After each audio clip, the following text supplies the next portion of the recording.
아멘. 예.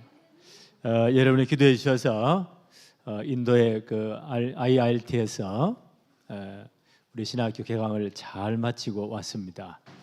이번에 하니까 두 번째 하니까 또 보이는 게 또 달라요. 이날 이런 날하구나. 전략은 이렇게 했어야 되겠구나. 이런 많은 기도 제목을 가지고 왔습니다. 우리는 사도행전을 생각하고 있잖아요. 사도행전 전체를 여는 중요한 키가 두 개 있습니다. 키가 있습니다. 그게 사도행전 1장 3절, 1장 8절이에요. 1장 3절이 뭡니까? 부활하신 주님께서 40일 동안 이 땅에 계시면서 자주 제자들에게 나타나셔서 40일 동안 하나님 나라의 일을 말씀하셨다. 친히 살아계심을 보이시면서 그건 하나님 나라의 확장에 대한 미션을 각자에게 다 주었다는 거거든요. 그리고 약속하셨어요. 1장 8절에 오직 성령이 너희에게 임하시면 너희가 뭘 받고요? 권능을 받고 예루살렘, 온 유대, 사마리아 땅 끝까지 가서 나의 증인이 될 것이다.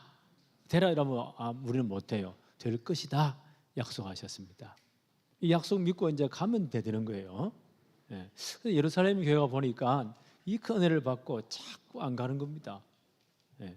예루살렘 안에만, 이스라엘 안에만 하나님 나라가 계속 머물러 있는 거예요. 하나님이 작업을 하셔야 되죠. 그 스데반 집사님의 순교 사건 이후에 이분이 얼마나 정확한 복음을 말합니까? 그러니까 이 제사장들 유대인들이 완전 꼭지가 돌아버립니다. 스데반을 돌로 쳐 죽여버리잖아요. 사도행전 8장 1절에 보니까 예루살렘 교회에 큰 핍박이 왔다. 그래서 하나님이 흩어버리는 겁니다. 저는 그걸 보면서 사도행전 1장 8절에 성령 충만 받으면 권능 받고 예루살렘, 온 유대, 사마리아 땅 끝까지 가서 증인될 것이다. 약속 믿고 가면 돼요. 안 가니까 예루살렘 교회는 막 역사 일어나잖아요. 3천 명이 회개하고 돌아오고 베드로가 그 예루살렘 교회 전체 가장 중요한 제자인데 한 분 설교하는데 3천 명이 돌아오고 5천 명이 모이고 헌금이 넘치고 날마다 역사 일어나고 안 가는 거예요. 여기가 조사오니 하나님은 핏발을 통해 흩어버립니다. 사도행전 8장 1절 핏발에서 다 흩어져 사도 외에는 다 흩어지도록. 그래서 전 지역 가서 뭘 전했다고요? 그리스도의 복음을 전거했다. 오늘부터 사도행전 10장 부분은 땅 끝까지 복음이 전거돼야 됩니다. 그 당시 로마라는 나라가 전 지중해 안을 전부 다 통치하고 있었어요. 그래서 로마 복음화는 세계 복음화입니다. 그래서 그 당시 또 로마는 전 세계를 지중해 전체를 통치하면서 군대를 다 파송했습니다. 군대마다 이름이 있잖아요. 우리 월남전에 우리가 파송할 때 명호부대, 백마부대 이런 식으로. 그래서 이스라엘 나라에는 가이사라는 항구 도시에 이델리아대라는 그 부대가 와서 주둔을 하고 있었어요. 전체 치안을 유지하는. 그 부대 안에 보니까 100명의 군사를 거느린 백부장이라고 합니다. 아주 고급 장교예요. 고넬료라는 분이 있어요. 하나님이 그 사람을 딱 예비해 놓은 겁니다. 그래서 베드로를 그분에게 보내어서 정확한 복음 말하도록. 이 양반이 파견 그분 마치면 또 자기 그 원래 고향으로 돌아가거든요. 로마로 돌아가거든요. 해외 파병 근무하고 돌아가면 일개국 특진을 해요. 또 이 가문이 보통 사람이 아니에요.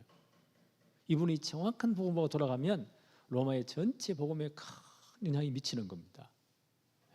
그래서 하나님은 가장 베드로를 왜 보내느냐? 예루살렘 교회 전체 대표니까. 그 사람의 생각을 딱 바꾸도록 하나님 그 작업을 지금 하시는 겁니다. 그래서 오늘 제목이 뭡니까? 율법주의를 뛰어넘는 하나님의 나라. 아직까지 베드로 사도가 율법주의에 다 묶여 있는 겁니다. 이 한계를 못 뛰어넘어요. 생각을 바꾸지를 못해요. 이게 참 문제구나. 행동을 바꾸는 것보다 생각을 바꾸는 게 더 힘듭니다. 행동 군대 가면요 뭐 기합 주고 두드리기 패면 행동 금방 바뀌어요. 근데 생각은 진짜 잘 안 바뀌어요. 율법주의에 아직까지 묶여 있는 베드로. 이분이 예루살렘 교회 전체 대표잖아요. 유대인 기독교인들의 대표예요. 12 제자 중에 가장 수석인 제자입니다. 이분의 생각이 안 바뀌니까 하나님 그분의 생각을 바꾸어서 땅까지 가야 되니까 고넬료 집으로 보내는 겁니다. 그들의 생각을 바꾸시는 겁니다.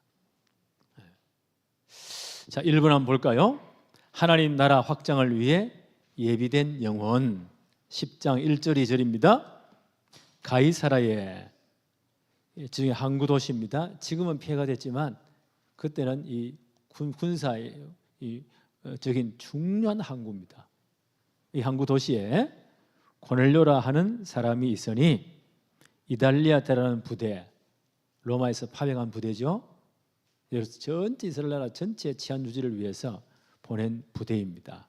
이달리아 부대라 하는 군대의 백부장이라 100명의 군사를 거느린 지금 중대장 정도, 그보다 훨씬 끝발이 높아요. 이런 고넬료 사람이 있었다. 백부장이라. 이분을 소개하죠. 2절에 보니까 그가 경건하여 온 집안과 더불어 하나님을 경외하며 백성을 많이 구제하고 하나님께 항상 기도하더니. 뭔가 좀 분위기가 다르죠. 이 가이사르는 또한 이 빌립 지사님의 고향이기도 해요. 7 주사 가운데 한 분인 빌립 지사님. 이분의 고향이, 이분이 사는 곳이 이 가이사라입니다. 이분을 통해서 사마리아 전체 역사 일어났잖아요. 이런 분이 여기 와서 복음운동 안 했을 리가 없습니다. 인양이 나는 다 갔다고 봐요. 이 양반을 2절 다시 보니까 그가 경건하여 온 집안과 더불어 하나님을 경외하며. 이분이 온 집안 식구들, 그 하인들까지, 그 부하들까지 이분의 영향을 미친 사람입니다. 아, 저분 진짜 경건하면 하나님 믿는 사람이야. 경건한 사람이야. 인정을 받았다는 거죠. 그리고 백성을 많이 구제하고. 이게 진짜 힘들거든요. 주둔군으로 와 있는데 얼마나 행포를 부릴 건데 유대인들을 많이 구제했다.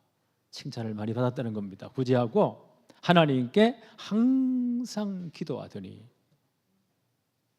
어지간한 신자보다 낫지요. 여기 잘 믿는 유대인들의 어떤 모델이에요. 하나님 이렇게 이 사람을 준비한 겁니다. 이런 사람이 현장에 있다는 거예요. 3절에 보니까 하루는 제 9시쯤 되어 유대인 시간이 9시입니다. 오늘날 시간으로 환산하면 6시간을 더 더해야 돼요. 9 플러스 6 몇이요? 15시죠? 그러면 오후 3시쯤 돼요. 그러니까 이제 유대인들 하루에 3번 아침, 점심, 오후에 기도해요. 제 9시 기도 시간에, 지금 말하면 오후 3시쯤에 기도 시간에 이 기도 시간을 다 지켰다는 거예요. 이분이 굉장히 유대교화 되었죠. 기도 시간에 좀 돼요. 환상 중에 밝히 봄에. 기도하는 가운데 환상이 보였다는 꿈꾸나 다릅니다. 이성은 그대로 생각은 있는데 기도하는 가운데 주님 하나님이 보여준 비전, 환상이 보였다는 거예요. 환상 중에 밝히 봄에 하나님의 사자가 들어와 이르되 고넬료야 하니. 하나님이 천사를 보내십니다. 뭐라고 말합니까? 4절에 고넬료가 주목하여 보고 두려워 이르되 주여 무슨 일이니까? 천사가 이르되 내 기도와 구제가 누구 앞에요? 하나님 앞에 상달되어 기억하신 바가 되었다. 그 사람이 얼마나 유대인을 사랑하는지, 많은 사람들을 구제하는지, 하나님을 경외하는, 하나님을 두려워한다는 말이거든요. 온 집안 식구로 더불어 그 모습 때 그 유대라고 거의 흡사해 보니까 이 모든 것이 하나님 앞에 상달되어 기억하신 바가 되었다. 하나님이 기뻐하는 행위로 인정하신 바가 되었다. 선사가 이런 칭찬을 합니다. 5절부터 한번 볼까요? 내가 지금 사람들을 요빠에 보내어 베드로라 하는 시몬을 청해라. 천사가 중요한 메시지를 줍니다. 지금 베드로는 어디에 있나요? 사마리아 갔다 전체 지역 신방하면서 루다를 거쳐가지고 어디요? 요빠 가지고 왔죠. 그래서 다비드를 살렸잖아요. 거기에 지금 베드로가 머물러 있는 거예요. 그래서 사람들을 보내가지고 요빠에 보내어서 베드로가 하는 시몬을 청하라. 6절에 그는 무두장이 가죽 장사합니다. 시몬의 집에 유숙하고 있다. 그 집은 해변에 있다. 요빠 해변가에 있다. 정확한 주소까지 천사가 분명히 말해줍니다. 7절 한번 볼까요? 마침 말하던 천사가 떠나매 고넬료가 집안 하인 둘과 하인 가운데 아주 경건한 사람이겠죠? 둘과 부하 가운데 경건한 사람 하나를 불러서 호위 권사까지 세워가지고 3명을 보내죠. 불러서 8절에 이 일을 다 이루고 이런 환상을 보았다. 하나님 천사를 이렇게 말씀하셨다. 급히 가서 천사가 말한 대로 요빠에 가지고 시몬 베드로를 찾아서 우리 집에 모시고 오너라 라고 심부름을 시킵니다. 왜 고넬료입니까? 지금 복음이 땅끝까지 모든 족속에 전거돼야 돼요. 하나님의 절대 시간표예요. 사도행전 13장 48절에 보니까 이방인 가운데서 복음을 듣고 기뻐하여 영생을 주시기로 작정된 자는 어때요? 다 믿더라. 바울의 1차 전도여행 때 사건입니다. 이분이 이방인의 문을 여는 첫 관문이에요. 하나님이 정말 예비해 놓은 사람이에요. 영생을 주시기로 작정된 자는 다 믿더라. 하나님 이런 사람을 예비해 놓았습니다. 하나님 나라 확장을 위해서 하나님이 예비해 놓았어요. 우리는 이 사람 찾는 거예요. 우리도 이제 인도하면서요, 하나님 이 지역에 진짜 이 지역 복음화를 위해서 하나님이 예비해 놓은 사명자가 누굽니까? 진짜 일꾼이 누굽니까? 저는 늘 기도하면서요, 학생들을 유심히 봤어요. 그 목회자들을 유심히 봤어요. 하나님이 저 사람을 예비해 놓은 것다.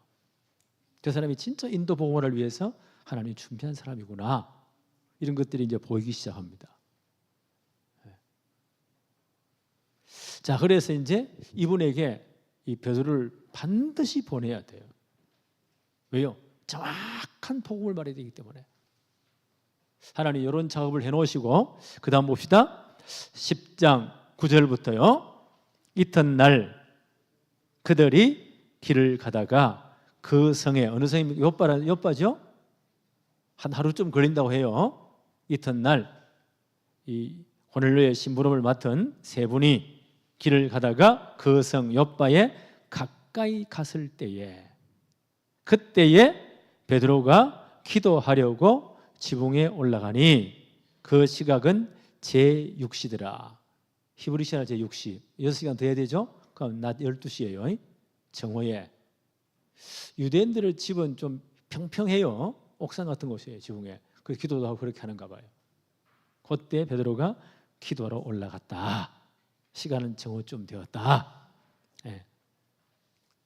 10절에 그가 시장하여 점심쯤 되었으니까 먹고자 하며 사람들이 준비할 때에 황홀한 중에, 기도하는 가운데요, 하나님이 이상을 보는 겁니다. 기도하는 가운데 분명히 자기 정신 맨정신은 있어요. 기도하는 가운데 하나님이 이상이 보이는 거예요. 황홀한 경에 11절 보니까 하늘 문이 열리며 특별한 은혜를 체험합니다. 기도하는 가운데, 꿈은 아니에요. 기도하는 가운데 하나님 비전을 보여주시는 거예요. 하늘 문이 열리고 한 그릇이 내려오는 것을 보니 큰 그릇이 내려온다. 좀 구체적으로 표현하고 있죠.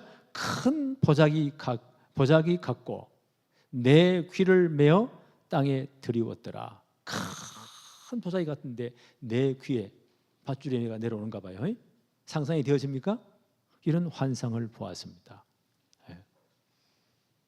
12절 한번 볼까요? 그 보자기 안에는 굉장히 큰 보자기인데 네 기업의 땅에 들이웠어요. 그 안에는 땅에 있는 각종 네 발 가진 짐승과 기는 것과 공중에 나는 것들이 있더라. 각종 동물들, 새들, 이런 기는 것들, 이런 것들이 있더라. 13절 또 소리가 있으되 베드로야 일어나 잡아 먹으라 하거늘 하늘의 음성이 들려옵니다. 베드로야 일어나 잡아 먹으라.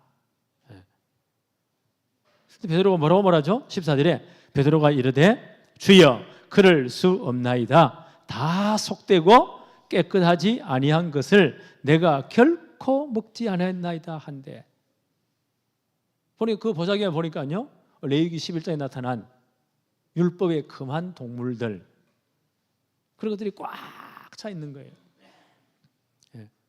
율법으로 금한 여러 가지 생물들이에요. 이런 것들이 꽉 차 있는 거예요. 베드로에게 잡아 먹으라.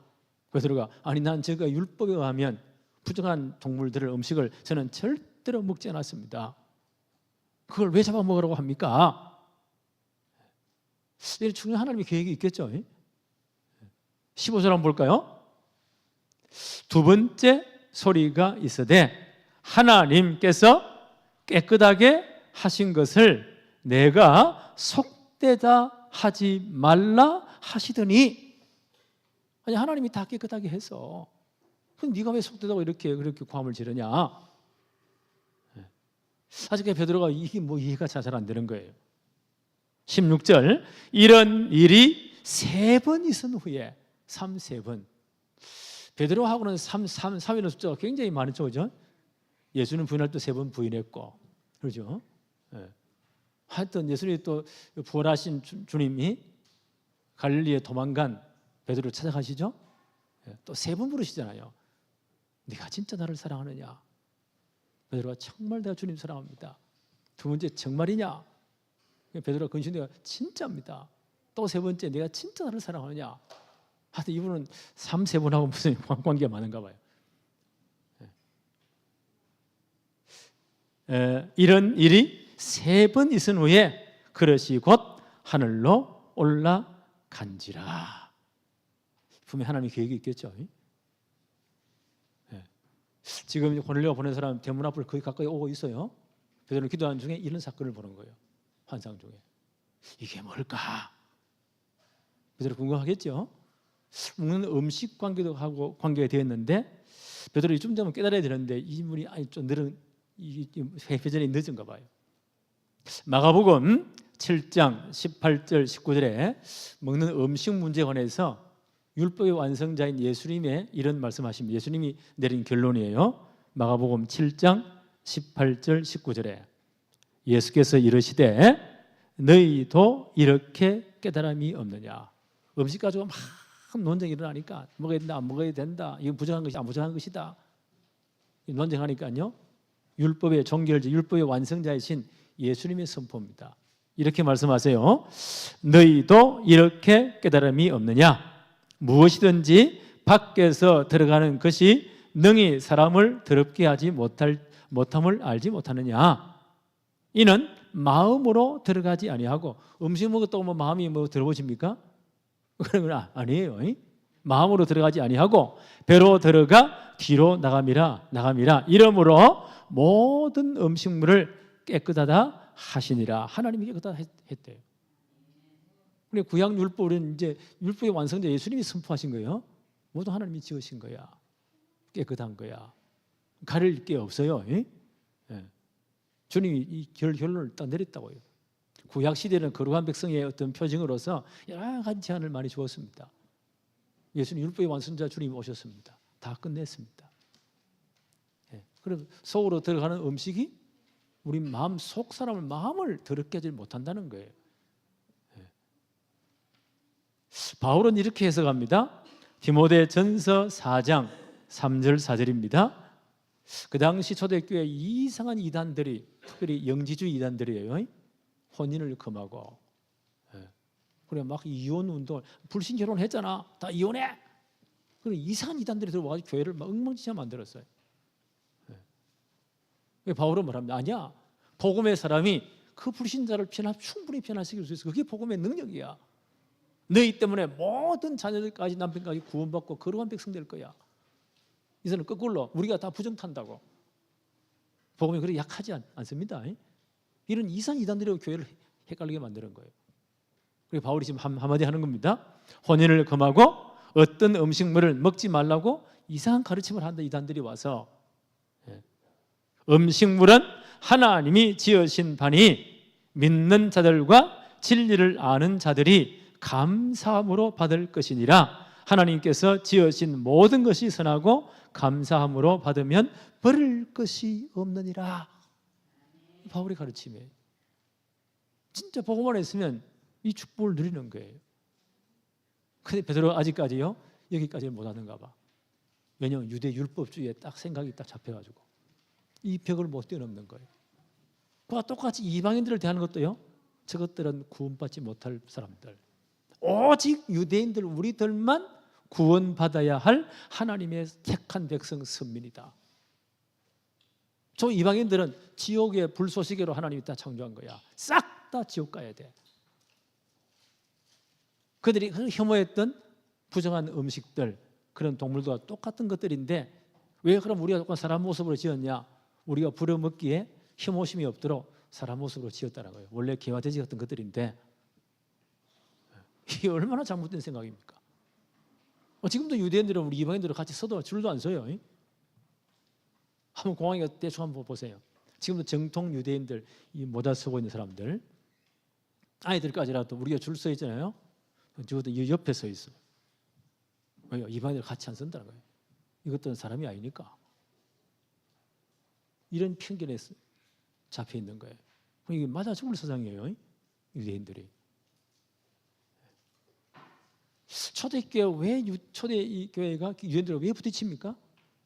복음은 모든 믿는 자를 구원하시는 하나님의 능력이 된다. 이방인 유대인 차별이 없다. 유대인들은 아니야, 우리만 선민이야. 그게 부딪히는 겁니다. 예수님 분명히 말했죠. 하나님이 다 깨끗이 한 거야. 바울은 다 하나님이 지금 다 선한 거야. 감사함으로 받으면 버릴 것이 없어. 이 복음 받은 사람들의 자유함입니다. 베드로가 아직까지 이 선민상에 못 벗어난, 율법주의를 못 벗어난 거예요. 하나님이 깨끗하게 하였다. 그래도 나는 못 먹습니다. 하나님이 3-4번. 얘네도 헷갈리는 거예요. 이 생각이 바꾸기 그렇게 힘든 겁니다. 생각이 진짜 잘 안 바뀌어요. 이런 음식에 대한 것들이, 음식에 관한 문제를 하나님 이렇게 소중하게 보였을까요? 아니에요. 지금 이방인들 3명 고넬을 보낸 사람이 대문 앞으로 거의 가까이 왔습니다. 이 사람들의 말을 듣고요, 베드로가 따라가야 돼요. 이방인 집에. 그 베드로의 안 바뀐 생각으로 절대 못 가요. 하나님 환상을 3번 보여가지고요, 3-4번 보여서 생각을 바꾸는 중입니다. 이게 음식에 관한 문제입니까? 아니요. 이방인들에 대한 전도에 관한 문제입니다. 그렇죠? 이 복음은 땅 끝까지 모든 족속에 증거돼야 돼요. 네. 이방인들, 유대인들이 그렇게 미워하는 이방인들까지 복음이 증거돼야 돼요. 하나님 이미 깨끗게 하셨습니다. 근데 네가 왜 부정하다고 말하냐?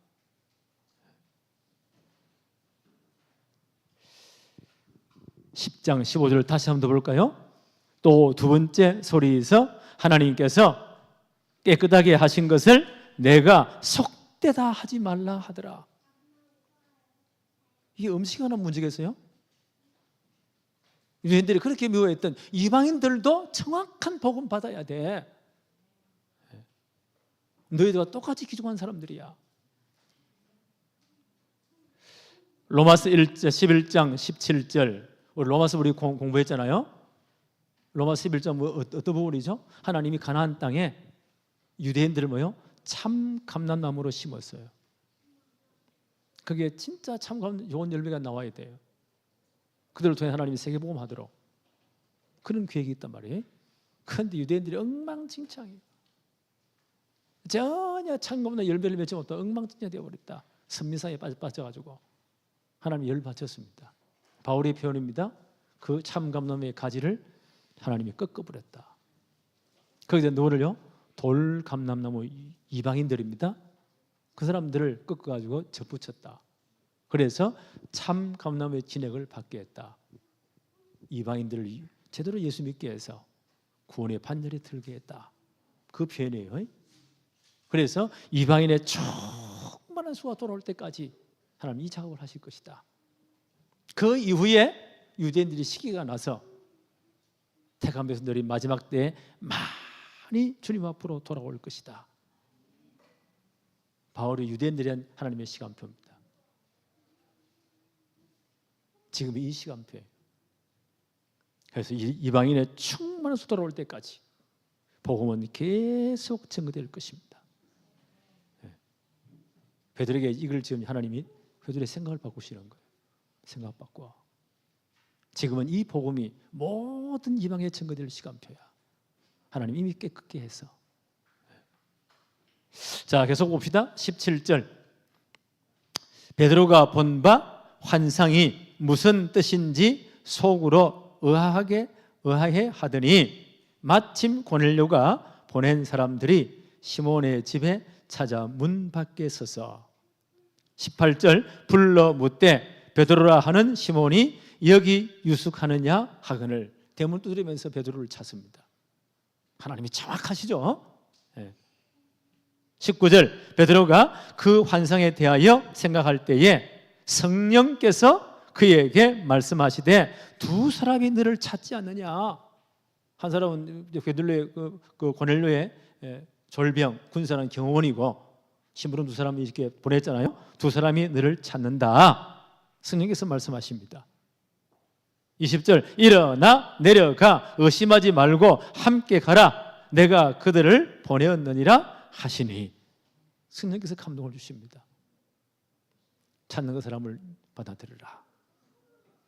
내가 그들을 보내었다. 하나님의 모든 관심이 여기에 있습니다.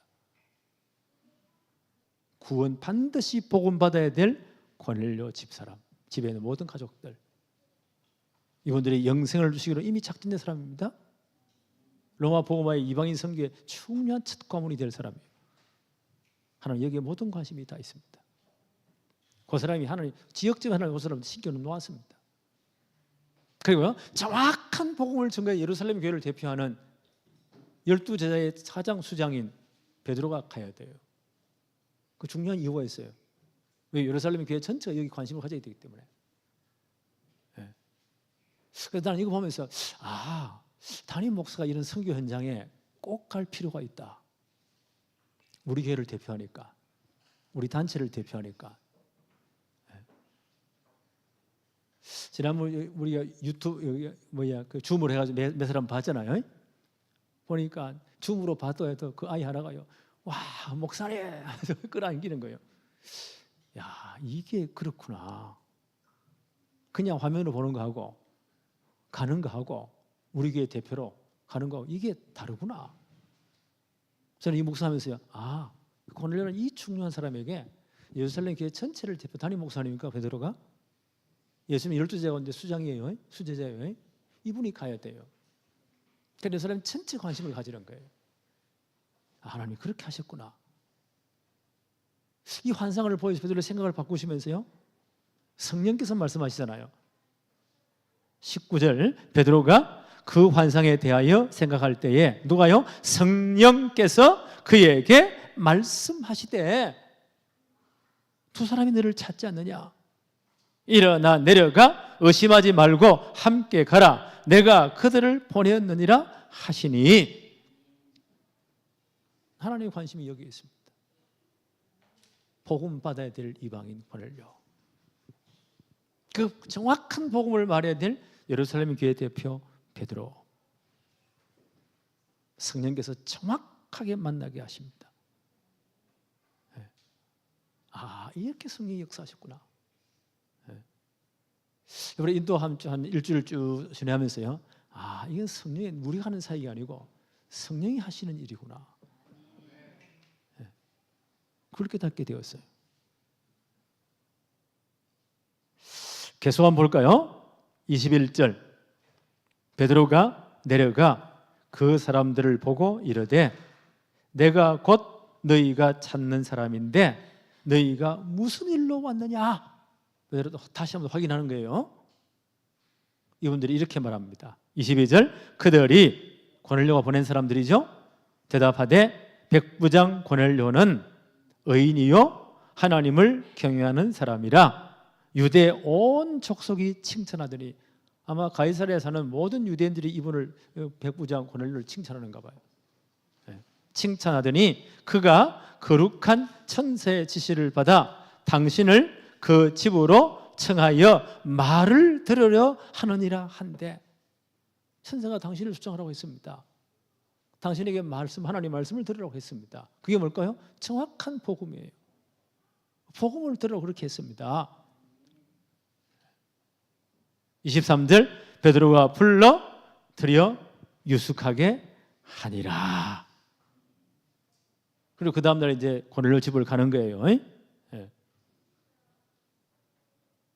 성령께서 보세요. 정확하게 만나게 하십니다. 왜요? 이분이 정확한 복음 들어야 되기 때문에.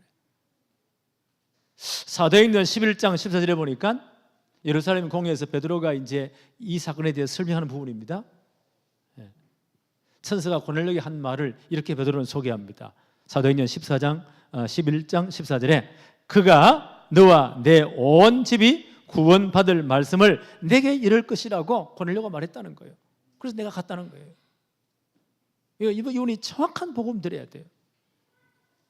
로마서 10장 17절 믿음은 들음에서, 그렇죠? 들음은 그리스도의 말씀으로 말미암느니라. 정확한 복음 드려야 돼요. 믿음은 들음에서, 들음은 그리스도의 말씀으로 말미암느니라. 요한복음 5장 24절에 내가 진실로 너희에게 이르노니 내 말을 듣고 나 보내신 이를 믿는 자는 영생을 얻었고 심판에 이르지 아니하나니 사망에서 생명으로 옮겼느니라. 반드시 복음 듣고 그리스도를 영접해야 돼요. 사망에서 생명으로 옮겼느니라. 요한복음 3장 16절 하나님이 세상을 이처럼 사랑하사 독생자를 주셨으니 이는 그를 믿는 자마다 멸망치 않고 영생을 얻게 하려 하심이니라. 그렇죠? 그래서 하나님이 독생자 그리스도를 보내셨어요. 십자가에서 모든 문제를 끝냈습니다. 이분이 그리스도로 삶을 보내셨습니다. 우리를 구원할 복음이 완성되었습니다. 이 사실을 진짜 믿고 영접하는 자, 곧 그 이름을 믿는 자들에게는 하나님의 자녀가 되는 권세가 주어졌습니다. 반드시 이 복음 드려야 돼요.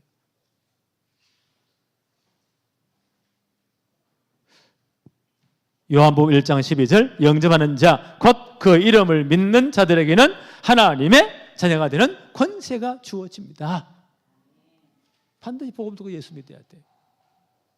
로마서 10장 9절 10절 내가 만일 내 입으로 예수를 주로 시인하며 또 하나님께서 그를 죽은 자 가운데서 살리신 것을 내 마음에 믿으면 구원을 받으리라. 사람이 마음으로 믿어 의에 이르고 입으로 시인하여 구원에 이르느니라. 반드시 그리스도의 십자가 부활 사건을 믿어야 돼요.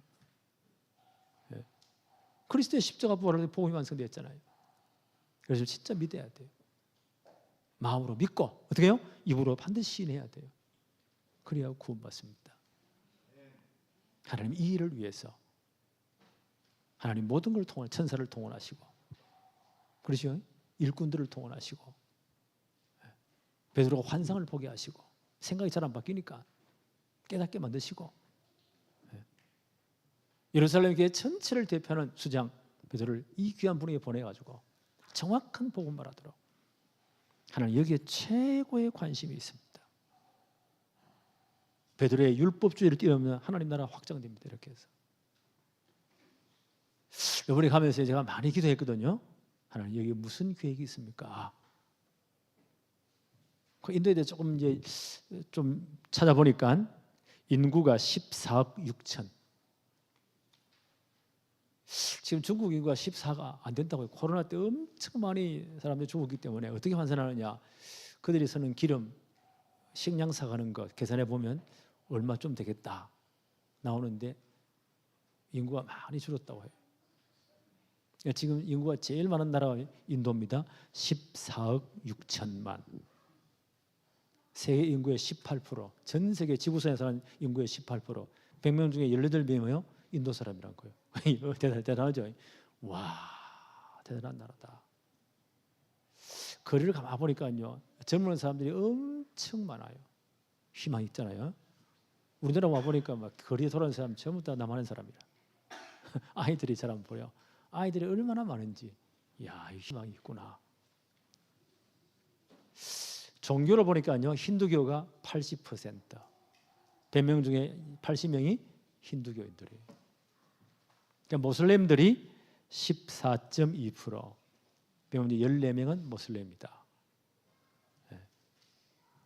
그 다음 보니까 기독교, 천주교 포함해서 기독교인들은 2.3%, 100명 중에 2명, 기독교인 더 작겠죠? 불교를 믿는 사람들은 0.7%, 100명 중에 0.7명, 힌두교 전체를 장악한 나라. 언어가 얼마나 복잡하냐. 그 사람들 우리를 이해를 못하더라고요.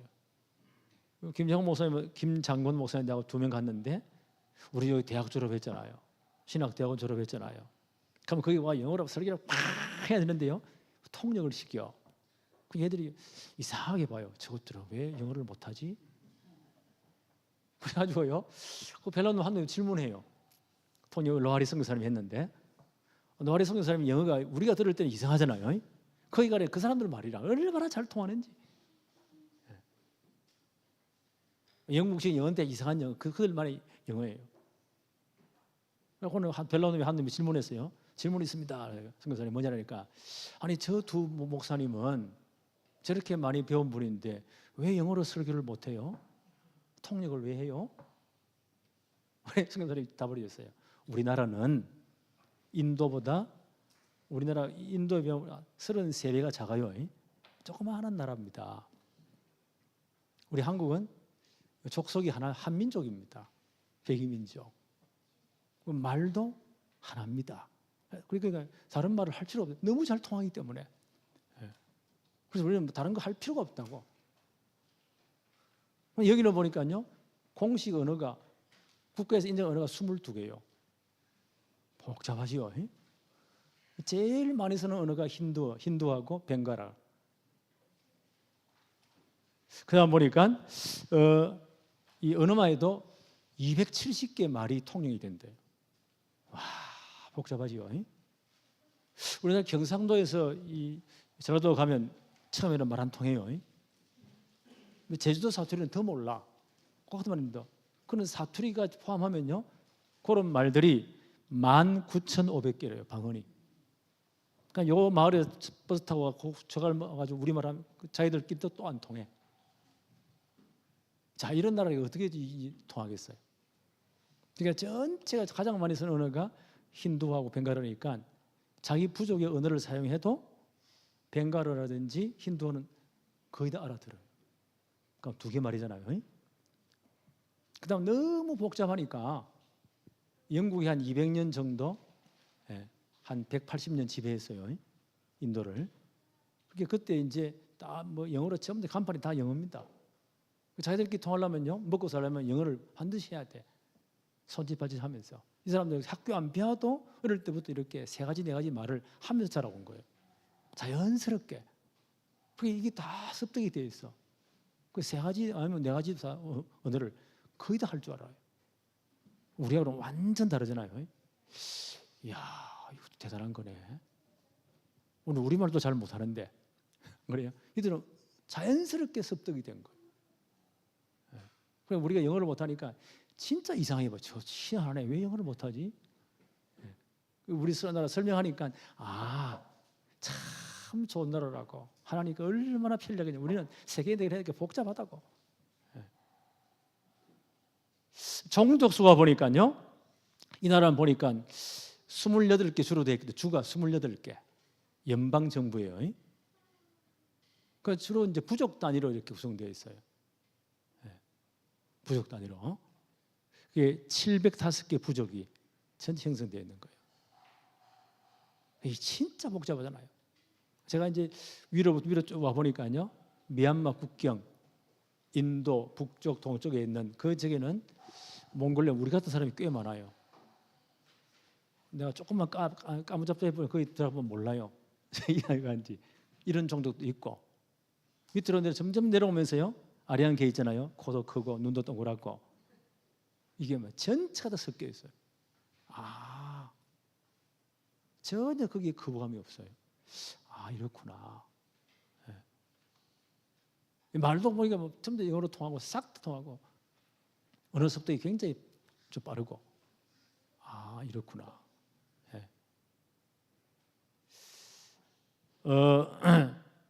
이 종족 간에 있던 갈등들이 가끔 일어난대요. 지난번에 영상 봤죠? 거기가 보니까 거기에 메이타이 부족이라고 쿠키 부족, 이 두 부족이 이 마니푸르주라고 우리가 간 지역에서 얼마 안 떨어졌어요. 그 주에도 이 두 종족이 주된 종족인데, 이 메이테이주 이 종족들은 힌두교인들이에요. 굉장히 강성들이에요. 쿠키족들은 주로 산지에 사는데 기독교인들이 많아요. 여기 충돌이 생긴 거예요. 그런데 인도 전체는 힌두교가 굉장히 세기 때문에요. 그 묵인하에 이 사람들이 교회를 핍박하는데 얼마나 지난 봤죠. 이게 2023년 일어난 일이에요. 교회다 불태우고 수많은 목회자를 잡아내가지고 몽둥이로 패 죽이기도 하고, 어떤 목을 잘라 장대에 막 또 넣기도 하고, 얼마나 끔찍합니까? 한 260명 정도 그때 다 죽었대. 6만 명이 그때 난민이 생겼대요. 그런 충돌이 지금도 일어나는데, 그래서 그들 가운데 하면요, 종교 금지, 개종 금지법. 힌두교 믿는 사람은 힌두교만 믿어. 개종하지 마. 만약 다른 종교 전한다, 징역 10년 이하. 이런 여러 가지 살벌한 분위기니까요. 들어갈 때도 외국 사람 들어가니까 굉장히 꼬치꼬치 뭘 나왔냐. 지난번에 저 학교에서 뭣도 모르고 가지고 나는 목사한테 설교를 왔다니까 당장 공항에서 추방. 우리도 묻더라. 뭘 나왔냐. 나는 은퇴한 사람인데 물이 희했으니까요. 여기 놀러 왔다니까 그러냐고. 그렇게 통과가 되었어요. 이런 갈등이 있는 지역이구나. 그걸 많이 느꼈어요. 그래서 이번에 이제 간 지역은 이 나갈랜드라는 주입니다. 인도의 저 북쪽에. 거기는 이제 초상적부터 기독교가 빨리 전해져 예수님 사람들이 꽤 많아요. 그 사람들 신앙이 어떠냐?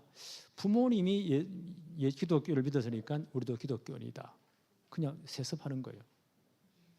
그냥 그렇게 개종금지법 부모 믿으니까 이런 거 없고 그냥 교회 왔다 갔다 하고 예배 드리고 선한 일을 많이 하고 착한 일을 많이 하고 착하게 살고 그게 전부 다예요.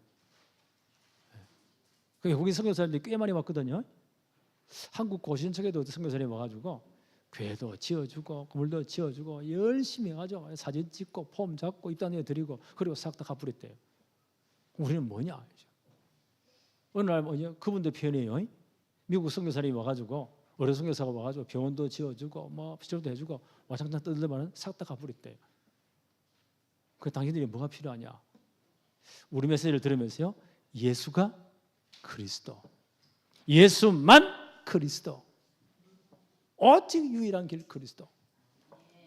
창세기 3장 15절의 주인공이신 예수 그리스도, 구약 성경 전체 예언된 그분 예수 그리스도.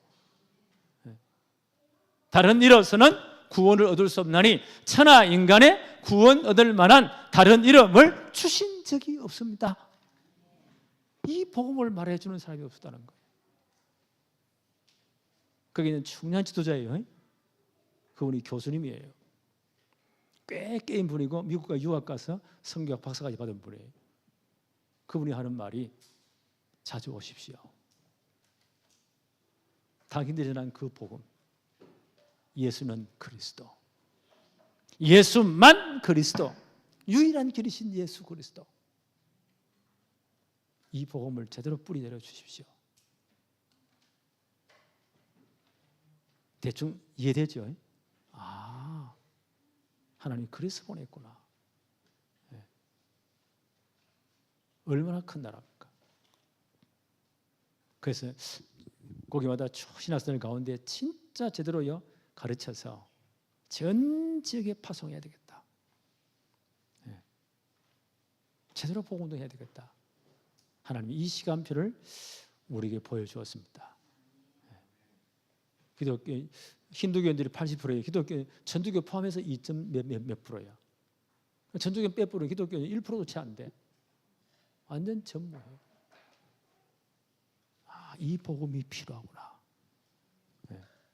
그래서 이제 각 어느 곳마다 우리 신학교가 세워지도록 정말 기도 제목을 이제 가지고 돌아왔습니다. 하나님 분명히 증거를 줄 겁니다. 네. 여러분 기도하시기 바라요. 왜냐하면 복음이 오세요. 2차 전도행 때 들어와서 바울이 환상을 보죠. 마게도나 사람 하나가 건너와서 우리를 도와달라. 바울은 동쪽으로 가기를 원했어요. 소아시아 지역으로. 그런데 성령께서 막으십니다. 마게도나 사람, 그게 서쪽이에요. 유럽 전체가. 그 복음이 이제 로마 끝이 스페인이죠. 거기까지.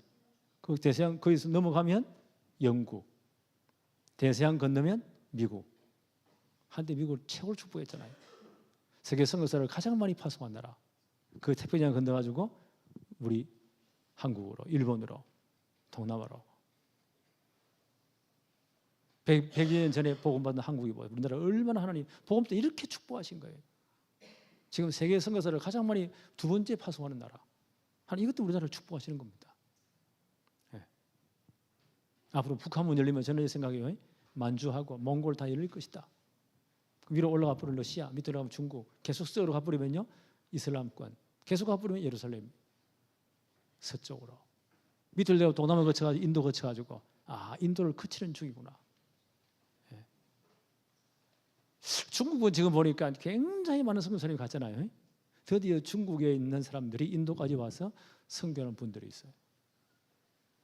중국 지하교회가 저렇게 번성했구나. 이분들이 선교 사명을 느낀 거예요. 인도는 아직까지 깜깜해요. 보니까 그 주위에 얼마나 히말라야 산맥 전체 복잡한 나라는 거기 싹 영적으로 골때려 나라 싹 거기 다 모여 있어요. 네. 이렇게 복잡한 나라. 여기에 진짜 복음이 필요하구나. 그 선교 지정적으로요 이 마지막 이 터미널 코스가 아닌가. 네. 그걸 가버리면요 모슬렘권입니다. 이란, 이라크. 좀 더 가버리면 예루살렘. 그 사람들은 가기가 쉬워요. 우리는 힘든데 함께 공존하니까. 하나님 이렇게 하시는구나.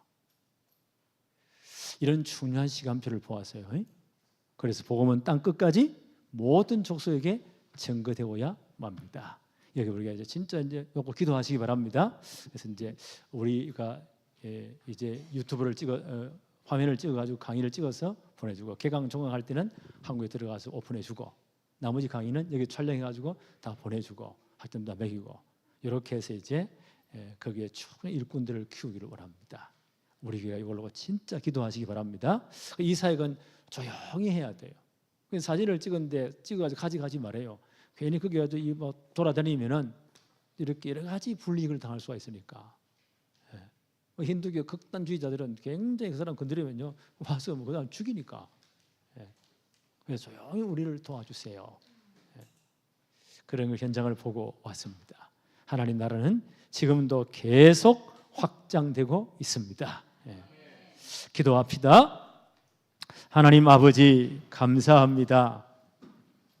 오늘 베드로의 이 중요한 사역들을 보면서 예루살렘 교회를 대표하기 때문에 복음은 땅 끝까지 모든 족속에 증거되어야 되기 때문에 베드로를 고넬료에게 보내시는데 하나님이 천사를 동원하시고 성령께서 역사하시고 고넬료의 하인들을 동원해서 이 모든 복음 운동을 진행하심을 봅니다. 하나님의 모든 관심이 복음 받을 자와 전도자에게 있음을 우리가 깨닫습니다. 아버지 하나님, 인도의 저 수많은 영혼들을 보게 하여 주옵시고 우리가 기도하면서 정말 이제 전도자를 파송하도록 축복해 주옵소서.